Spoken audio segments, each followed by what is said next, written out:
Olá pessoal, bem-vindos ao Enigmas. Você está entrando em um programa onde o normal é ser diferente.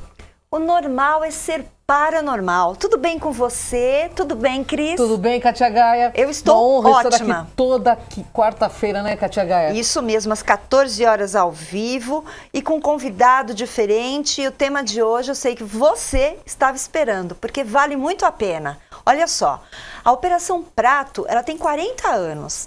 E o nosso convidado de hoje, ele vai falar sobre os aspectos do caso, as novidades e a liberação de fotos inéditas para o público em ocasião do aniversário de 40 anos. E pela primeira vez na TV, as fotos que foram fotografadas no filme, né, de Super 8, feitos naquela investigação militar, no caso. Então, aguardem, porque vocês têm muita coisa aqui. Mas a Cris vai apresentar esse convidado. Estamos aqui com um dos maiores ufólogos do Brasil, que eu tenho a honra de apresentar. Edson Boaventura, pesquisador que esteve lá em loco na Operação Prato. Tudo bem, Edson? Tudo bem. Honra enorme estar contigo. Você sabe que é sempre um prazer enorme estarmos juntos aqui nesse programa contigo, né? O prazer é meu, né? E nós esperamos aí trazer bastante novidade, né? E agregar muitas informações para o público aí da Operação Prato, que é um dos casos mais importantes da ufologia brasileira. Perfeito. E para a gente é uma honra quando você vem, porque você é sério, você pesquisa, então você vai onde tem que ir para trazer a notícia verdadeira. O Edson mostra a cobra, o pau e o jornal que ele mata. Isso que é legal, né, Edson? Isso aí. Edson, vamos falar da Operação Prato, que é um caso, inclusive, que você esteve no local, né? E você pode falar com muito conhecimento de causa. O que foi a Operação Prato e o fenômeno chupa-chupa? Quando ele começou? Então, o fenômeno chupa-chupa, ele é mais abrangente, né? Era um fenômeno luminoso que apareceu no norte do país. Ele iniciou-se em 1976, muitas pessoas não sabem, mas começou em Belém em 1976 com alguns avistamentos, mas o ápice dele foi no Maranhão a partir de abril de 1977. E depois ele foi prosseguindo, né, vários anos ali no Maranhão, depois Pará, seguiu para a região amazônica, Amazonas, e depois ele atravessou a fronteira, indo até para a Venezuela. Olha que interessante. Né? E esse fenômeno, o que eram? Luzes que eram jogadas em cima das pessoas e através desses focos de luz, eles extraíam pequenas porções de sangue, de material, né, daquelas pessoas que eram atacadas. Isso gerou um pânico tremendo na região, que as populações ribeirinhas viviam ali desesperadas, né, e comunicando o fato às entidades ali policiais, à prefeitura, que resolveram chamar o primeiro COMAR, que é o primeiro Comando Aéreo do Pará, e aí a Força Aérea Brasileira destacou uma equipe de militares comandada pelo Irangê Holanda. Na época, o capitão, o Irangê Holanda, depois quando ele reformou, já era coronel, mas o capitão, ele então foi com uma equipe para lá, o sargento Flávio Costa, inclusive, que chegaram a fazer registros fotográficos e videográficos em Super 8. 8mm, 16mm, colorido e preto e branco, desses fenômenos. A intenção, né, do Irangê era saber o que estava acontecendo, o que eram aquelas luzes, por que estavam atacando. Então, chupa-chupa foi isso, e a Operação Prato foi essa operação militar que ocorreu oficialmente durante 3 meses, de setembro de 1977 até dezembro de 77. É lógico que existe uma outra Operação Prato, depois que o capitão Holanda saiu, que foi comandada por outros militares, inclusive com a participação de norte-americanos. Nossa, interessante. Me explica uma coisa, dizem que o chefe da operação, o capitão, o Irangê Holanda, ele estava ali para desmentir o fenômeno. É verdade isso? É verdade. Ele estava ali para desmentir, para evitar aquela evasão populacional que estava ocorrendo em função do pânico. Mas o que aconteceu? No transcorrer desses 3 meses de investigação, que o brigadeiro Protásio tinha encomendado, ocorreu contatos muito próximos. Tanto é que o Irangê Holanda chegou a ter um chip colocado no braço dele, o Flávio tinha um na perna, né? E eles chegaram a ter contatos com naves gigantescas e com seres. E aí, quando o Irangê Holanda teve contato com esses seres, ele foi afastado. Praticamente o superior hierárquico dele chamou ele e falou: olha, está encerrado aí e tal. Só que no momento em que estava ocorrendo o ápice dos contatos com os tripulantes daqueles objetos voadores não identificados, ele foi afastado. Então, mas no início, o Irangê Holanda, ele estava lá para desmentir, para evitar aquela evasão populacional. Perfeito. Você disse aqui, Edson, que o capitão da aeronáutica teve contato com ETs. Isso. O que aconteceu depois desse fato? Então, depois desse fato, ele foi afastado da operação. E aí entraram outros militares, inclusive os militares norte-americanos assumiram isso. Hoje nós temos documentos que comprovam o envolvimento militar. Algum tempo atrás, né, quando o pesquisador Rafael Sempere Durá era vivo, ele chegou a me dar a indicação de um militar, o Martins, e eu estive no Maranhão em 2002, onde esse militar me passou alguns documentos da Operação Prato, mas que eram datados de 1982, ou seja, alguns anos depois que a operação tinha começado, ou seja, ela prosseguiu. E nesse documento cita esses militares norte-americanos. E já existem casos ali reportados que não foram divulgados pela aeronáutica, né, na atualidade, porque uma parte do material da Operação Prato já está no Arquivo Nacional, no Coreg lá em Brasília, disponível para qualquer cidadão fazer o download. Só que é um material de baixa qualidade e muita coisa ainda não está ali. Os militares ainda estão escondendo isso, ocultando de alguma forma. Os vídeos, né, Super 8 e 16mm também não foram liberados, as fotografias também não foram liberadas, mas nós vamos trazer para vocês aí de primeira mão as fotografias. Inclusive a gente fez um trabalho belíssimo aí, são aproximadamente 100 fotografias e já tem gente lá do Pará e do Maranhão cedendo mais material. Em breve a gente vai ter um outro lote de fotografias para liberar para o público. E a gente já está sabendo também de um vídeo, de fragmentos de um vídeo Super 8, que talvez a gente consiga colocar a mão nesse material e aí vamos trazer aqui no seu programa também. Que maravilha, isso é trabalho Qualquer de momento. ufólogo sério, né, Kátia? Exatamente, é o que eu digo. Vocês querem seriedade? Procure quem faz seriedade, quem busca. E ele trouxe aqui as fotos. Aí você vai chamar na medida que a gente vai comunicando aqui, tá bom? Mas fale mais sobre as pessoas que foram atacadas pelas luzes. Como que era isso? Então, acho que a gente tem até fotos aí, né? Então, se quiser vamos lá. colocar. Algumas pessoas, elas eram atacadas, né, por essas luzes. Às vezes estava deitado na rede, às vezes estava andando. Tem casos até de pessoas que foram atacadas durante o dia.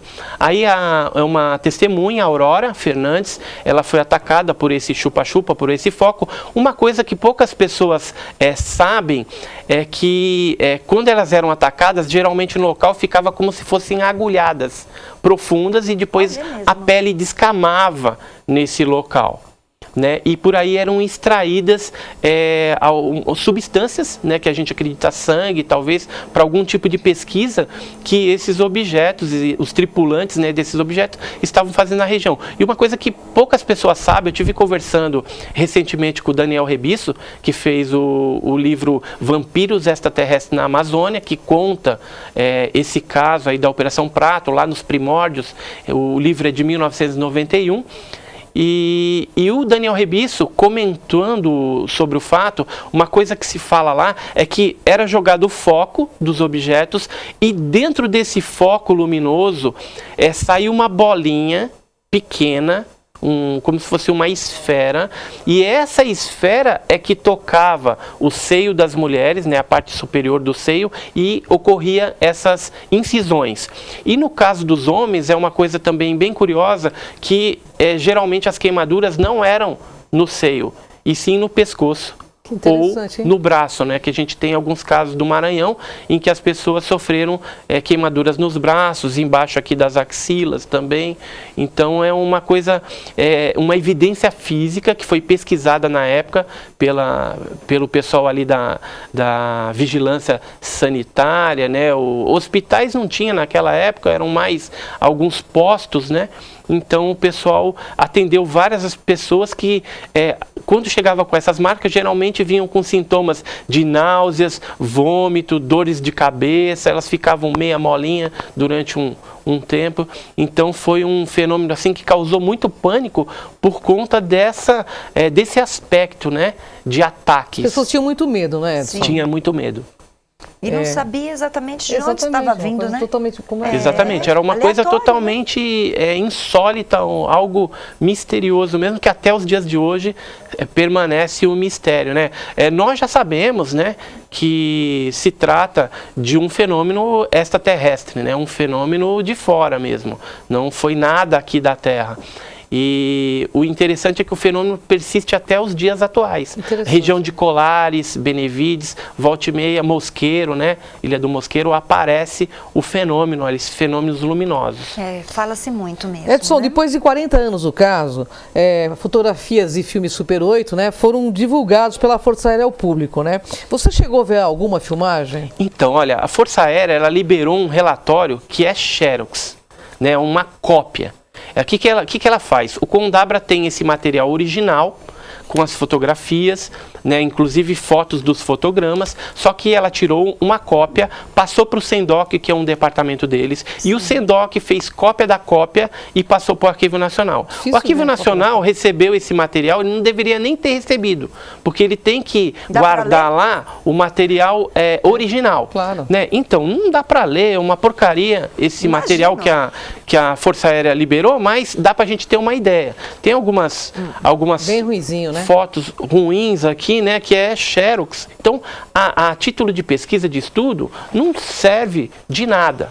Né? O interessante é você ter a foto ou ter os vídeos para poder analisar. Então, para a ciência, o que vale é original, não uma coisa dessa, né? Verdade. É até um Você acha que é um pouco descaso. proposital, É um né? descaso. É proposital mesmo. Para causar só uma desinformação, né? Ao longo desse tempo, nós lá do GUG, do Grupo Folha de Guarujá e da Burn, a gente foi juntando um material. Então, desde a década de 80 eu recebo fotos, cheguei a ver filmes também, Super 8, da Operação Prato. Nos anos de 1999, 2004, 2005, eu estive em Brasília, onde recebi um farto material, fotografias também. E agora, nesse ano de 2017, cumprindo 40 anos do caso, a gente resolveu compilar tudo isso e vincular as fotografias que nós temos. Tem algumas aqui, eu queria que vocês mostrassem, tem algumas coloridas também. Vai dando uma olhada aí. Olha que maravilha, hein? E são mais de 100 fotos, eu trouxe só algumas aqui. A gente fez um trabalho. Nosso tem algumas fotos. Tem sim, se quiser colocar no ar algumas fotos. Pode colocar também, depois olha que legal. A gente continua mostrando. E esse material, ele deu um trabalho para a gente pegar a fotografia e vincular essa fotografia com o material que a aeronáutica tinha disponibilizado. Ou seja, nos relatórios oficiais você tem dados da câmera que foi utilizada, qual a velocidade, qual o tipo de filme, qual a localidade que foi batida, as testemunhas que estavam lá, as testemunhas militares, as testemunhas civis.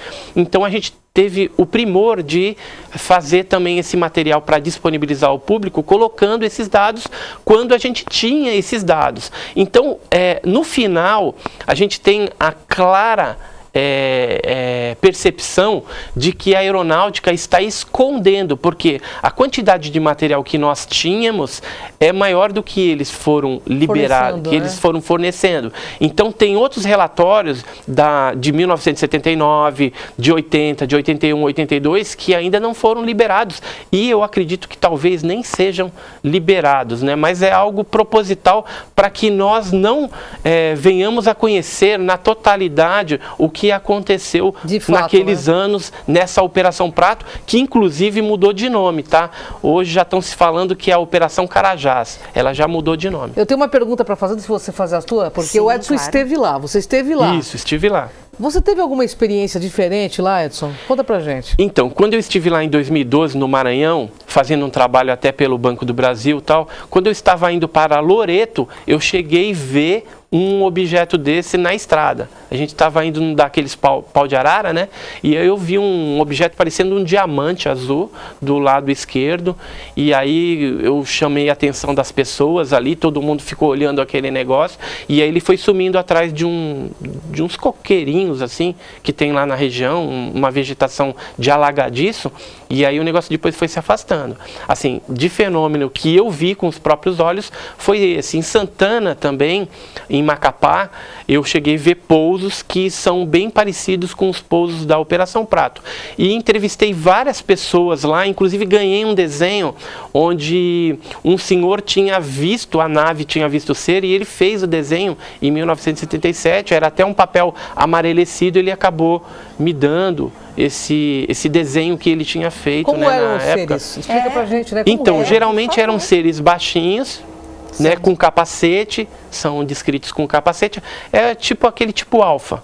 Sim. Em alguns casos eles eram albinos, eram brancos assim, com cabelo aloirado também. Então assim, só que a quantidade de seres que foram avistados ou relatados, reportados, é bem pequena em relação aos avistamentos das luzes que ocorriam lá na região. É bem maior mesmo. Só no relatório da aeronáutica, ele é um relatório, esse que foi liberado, ele tem 160 páginas. Nossa, enorme, né? Então é bem grande mesmo, tem algumas fotos e tem alguns casos relatados, não só dos avistamentos dos militares, mas também da população ribeirinha ali que foi entrevistada pelos militares. Bem, então nós temos fotos, você tem registros, É. Essas fotos estão sendo liberadas por vocês, coloridas, que são inéditas. Isso, são inéditas, essas fotografias coloridas. Sim. E tem também alguns fotogramas aí Isso. dos vídeos Super 8, né, que nunca tinham sido liberados. Então a gente está liberando agora, a gente teve ajuda, tanto de civis como de militares. Algumas fotos fazem parte dos arquivos pessoais de militares, por exemplo, o Gabriel Brasil, que é um coronel, ele nos cedeu uma parte desse material, e outros militares, o Martins, alguns a gente não pode falar o nome, por questão de pedir um anonimato, né? Claro. Mas alguns civis, por exemplo, Daniel Rebisso, né? O próprio Osmar de Freitas, do Geone, que tinha esse material, o pessoal do CIPEX, né? O Carlos Alberto Machado, enfim, tem alguns pesquisadores que ao longo desses anos foram colaborando, cedendo esse material. E a gente está para receber mais fotografias que a gente vai liberar de forma gratuita, através do Portal Burn lá, né? www.portalburn.com.br, do Joseph Prado. E esse foi um trabalho que nós fizemos aí em conjunto. A gente já está preparando outros trabalhos também aí. E traga pro Enigmas, por favor, vamos né? levar para o Por público. favor, vamos levar, porque sim. esse caso foi muito importante e teve o envolvimento da Força Aérea, né? Então isso mostra que eles tinham interesse no assunto e que eles reconhecem o fenômeno OVNI como algo real. Tanto é que dispensaram material humano, militar, equipamentos, e em alguns momentos eles foram nas vigílias até armados.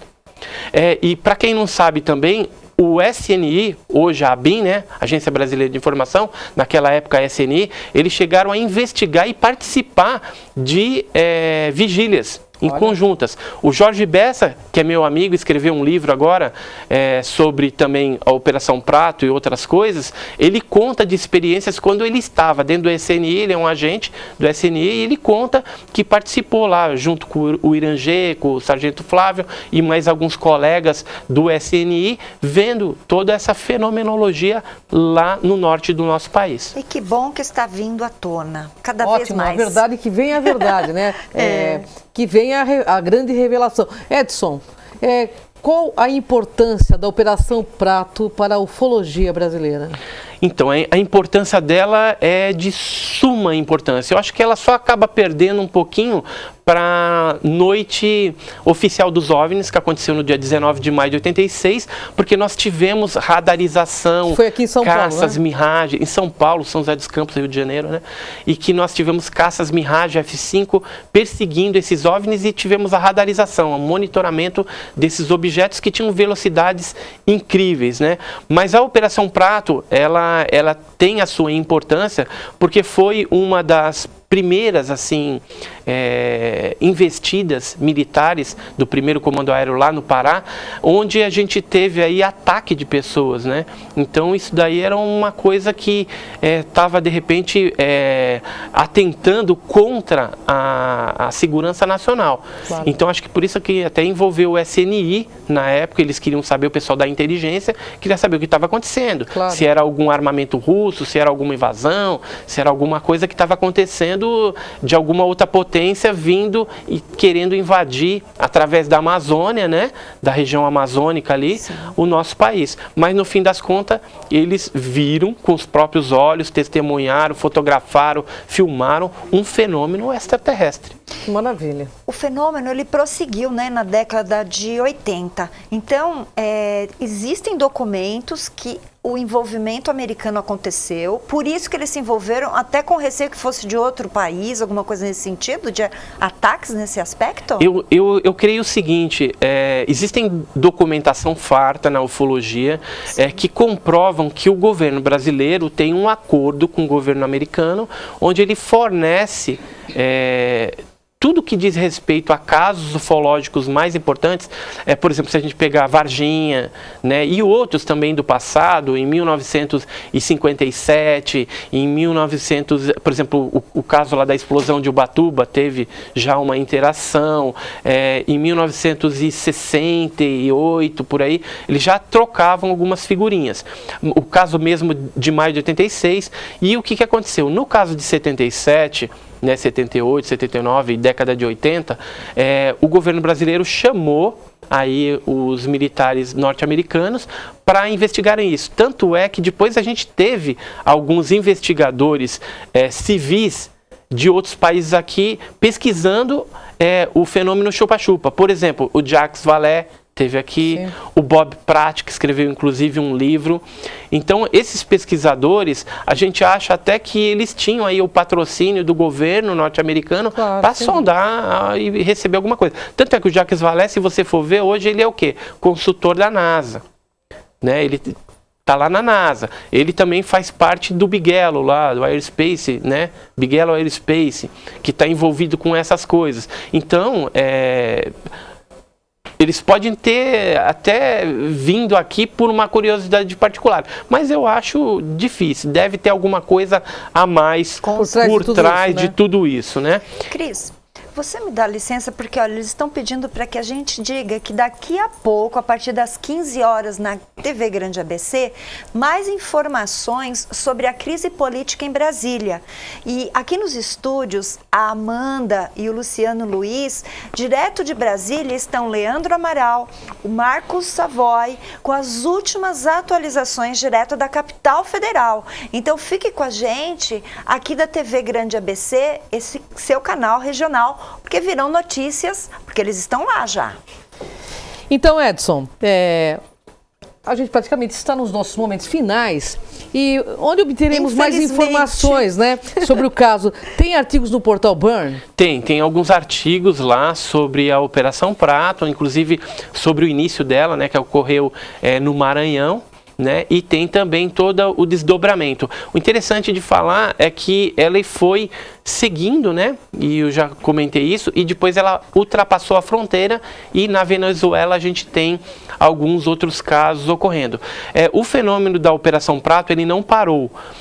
Atualmente a gente tem alguns casos ainda de ataques nas regiões ribeirinhas do Amazonas. Eu tenho, por exemplo, alguns BOs da Polícia Militar de Boa Vista do Ramos, que mostram lá exames de corpo de delito também, de pessoas que foram atacadas. Então o fenômeno persiste. Quando eu tive em 2002 no Maranhão, eu também entrevistei algumas pessoas que tinham sido atacadas, inclusive ainda estavam com as marcas, eu cheguei a fotografar, tudo isso tem lá no portal Burn, e também as fotografias, né, que são o presente, né, para esses 40 anos da Operação Prato, também estão lá disponíveis para download de forma gratuita. Esse material maravilhoso. E convide o público para conhecer, porque eu sei que você tem uma palestra esse final de semana. Isso, então, a gente vai estar também, em Paranapiacaba, né, Isso. num evento lá, então compareçam lá. Eu vou estar falando um pouquinho mais a respeito da Operação Prato, são 40